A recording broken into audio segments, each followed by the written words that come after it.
अध्याय 3। एउटा नयाँ प्रतिज्ञा। जल प्रलयपछि नोआ धेरै वर्षसम्म बाँचे। पृथ्वी फेरि बिस्तारै मानिसहरूले भरिँदै गयो, तर बढ्दै जाँदा तिनीहरूले फेरि पाप गर्न लागे र परमेश्वरप्रति विद्रोही भए। परमेश्वरको सट्टामा तिनीहरूले पूजा गर्नका लागि मूर्तिहरू बनाउन थाले र केही सय वर्षपछि संसार फेरि अन्धकारमा डुब्यो र पापले भरियो। त्यसपछि परमेश्वरले पापी मानिसहरूलाई फेरि दण्ड दिनुहुनेछ भनी अगमवक्ताहरूद्वारा चेतावनी दिन थाल्नुभयो।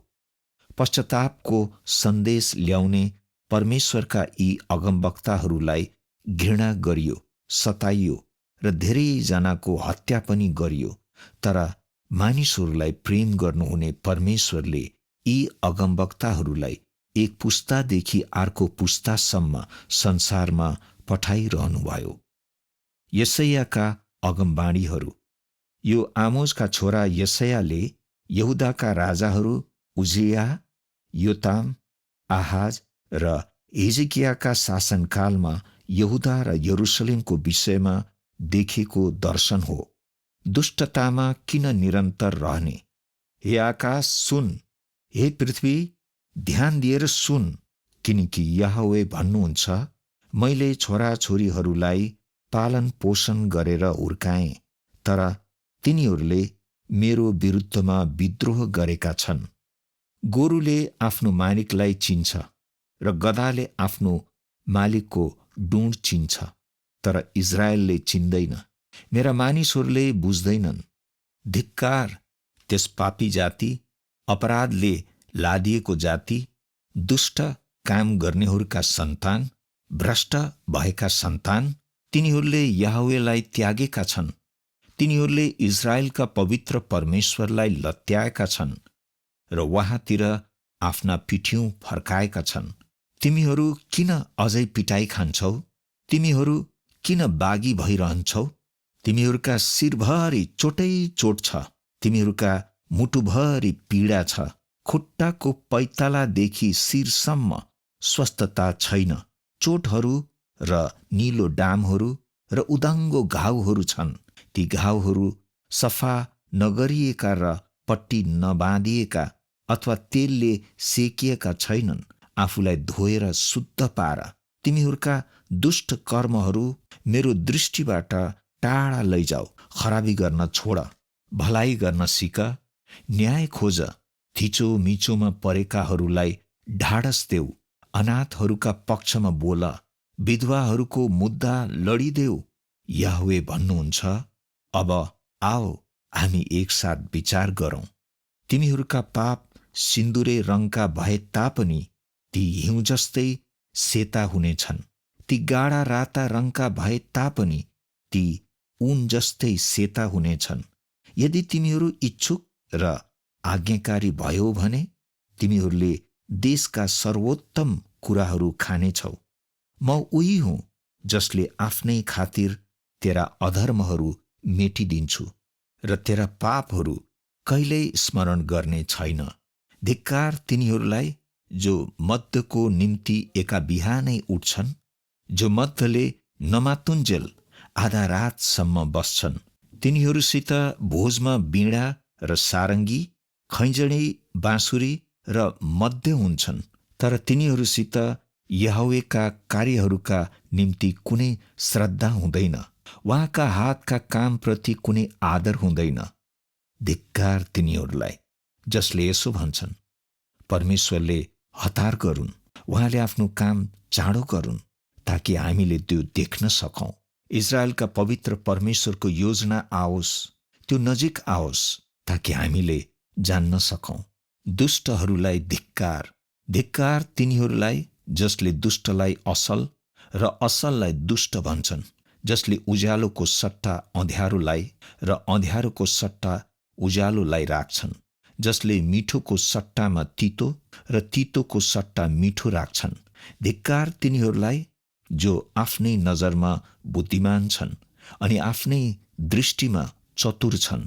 धिक्कार तिनीहरूलाई जो मद्य पिउन बहादुर छन् अनि मद्ध मिसाउन सिपालु छन्, जसले घुस लिएर दोषीलाई छोडिदिन्छन् तर निर्दोषलाई न्याय दिँदैनन्।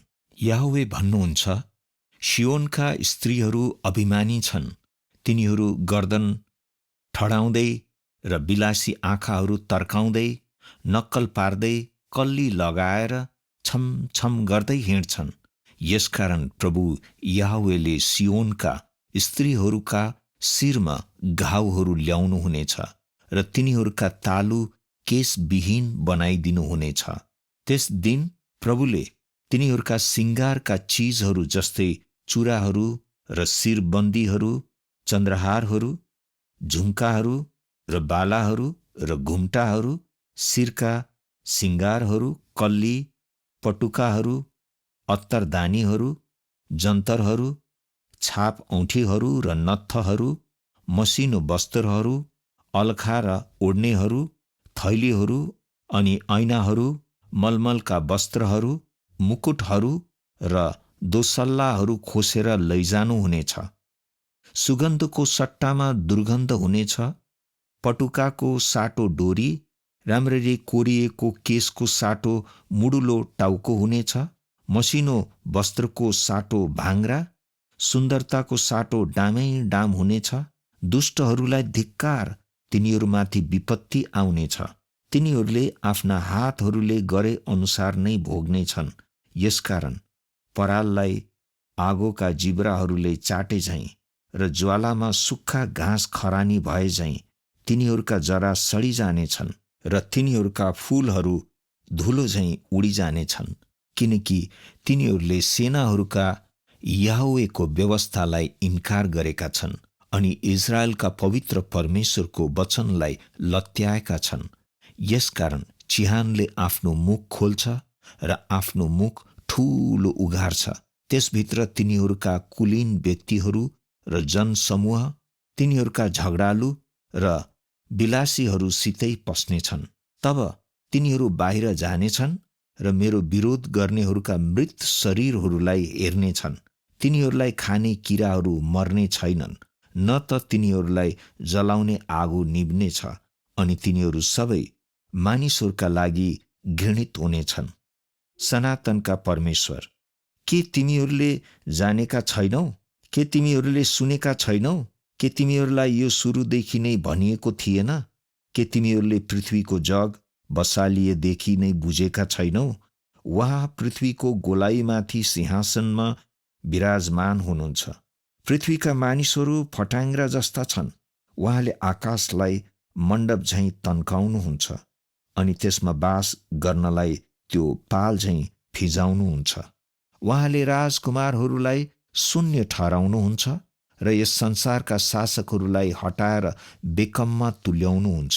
तिनीहरू रोपिने बित्तिकै छरिना साथ, तिनीहरूले जमिनमा जरा हाल्न साथ उहाँले तिनीहरूलाई फुकिदिनुहुन्छ र तिनीहरू ओइलिन्छन् अनि भुमरीले तिनीहरूलाई भुस झैं उडाएर लैजान्छ। तिमीहरू मलाई कससित तुलना गर्छौ अथवा को म समान छ? पवित्र परमेश्वर भन्नुहुन्छ, आफ्ना आँखा उठाएर आकाशतिर हेर, कसले यी सबै कुराहरू सृष्टि गरे?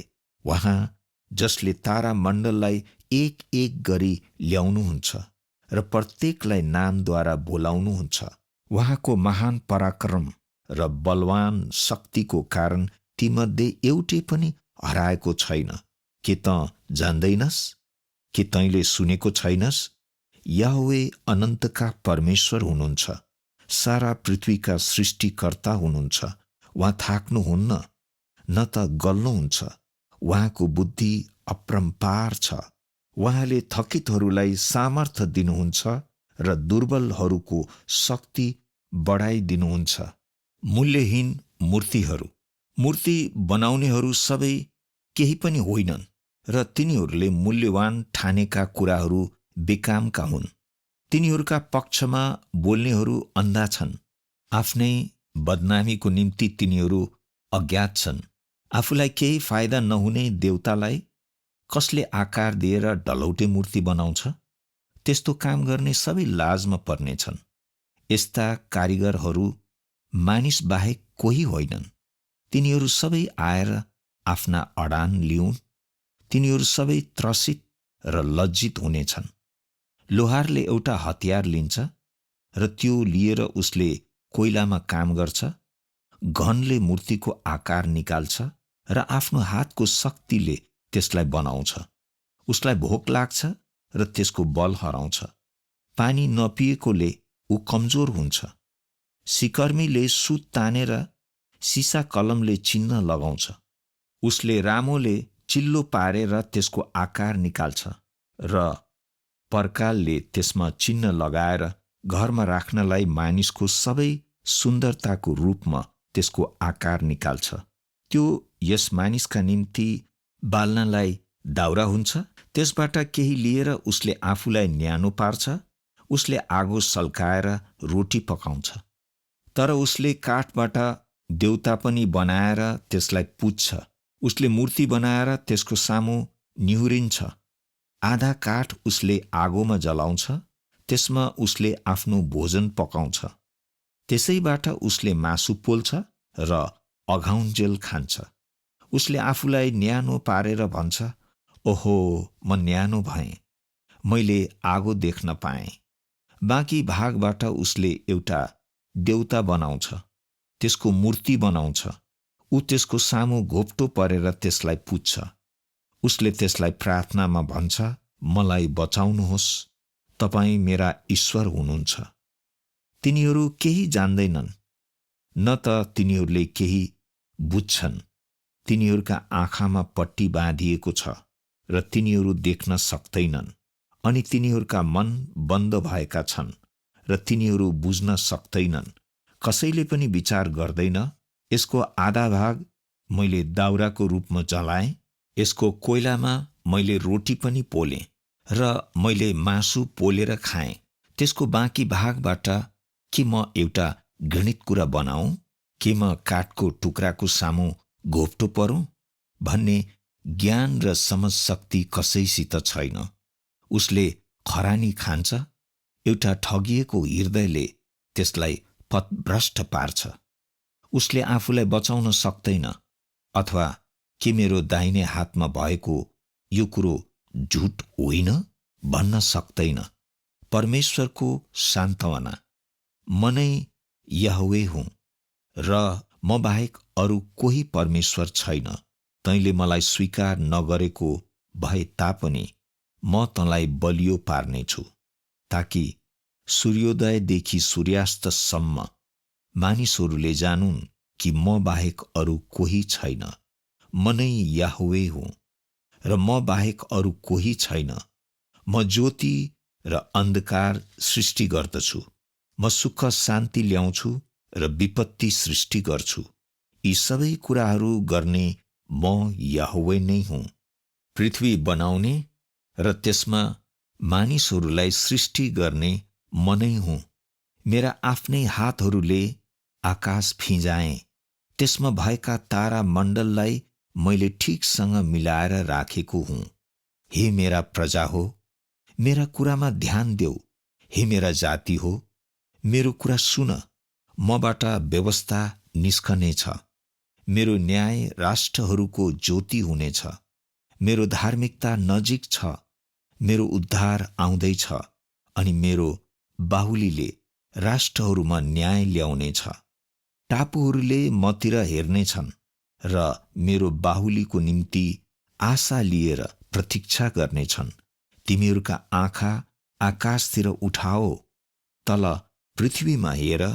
आकाश धुवाँ झैँ लोप भइजानेछ, पृथ्वी लुगा झैँ मक्किएर जानेछ र यसका बासिन्दाहरू झिङ्गा झैँ मरिजानेछन्।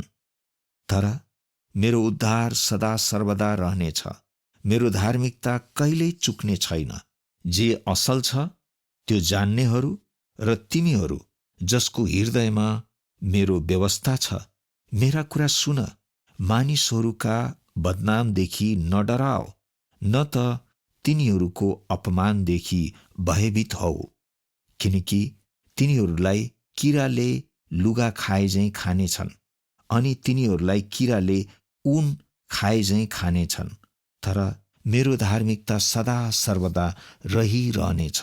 मेरो उद्धार पुस्तादेखि पुस्तासम्मै रहिरहनेछ। म हो, म नै हुँ, जसले तिमीहरूलाई सान्त्वना दिन्छु। मरणशील मानिसदेखि घाँस जस्तै ओइलाउने मानिसका सन्तानदेखि डराउने तिमीहरू को हौ?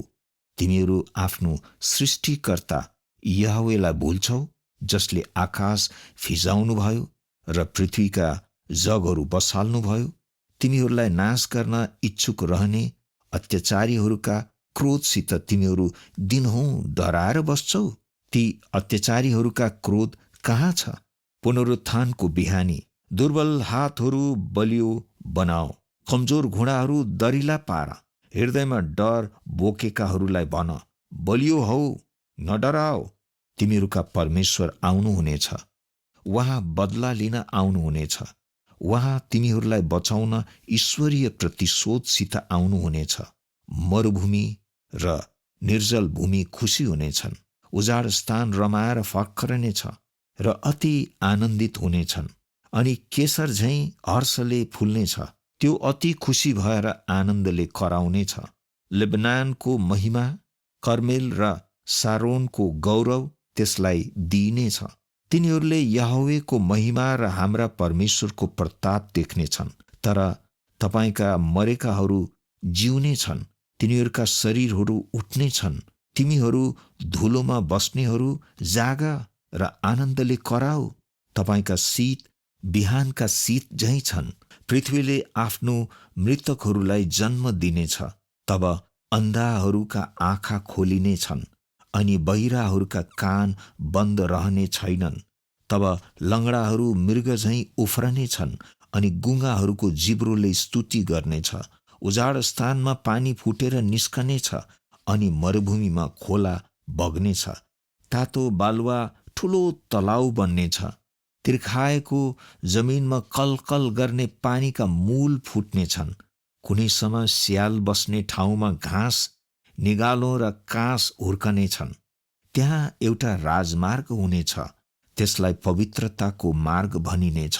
अशुद्ध त्यसबाट भएर जाने छैन, तर त्यसबाट भएर हिँड्नेहरूका लागि मात्र त्यो हुनेछ। दुष्ट मूर्खहरू त्यसबाट भएर जाने छैनन्। त्यहाँ कुनै सिंह हुने छैन, न त कुनै हिंसक पशु त्यहाँ पुग्न सक्नेछ।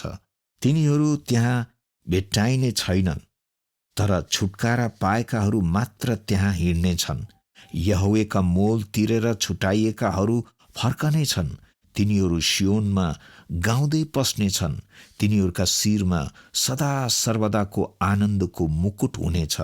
तिनीहरू आनन्द र हर्षमा चुर्लुम्म डुब्नेछन् अनि दुःख र सुस्केरा हराएर जानेछन्।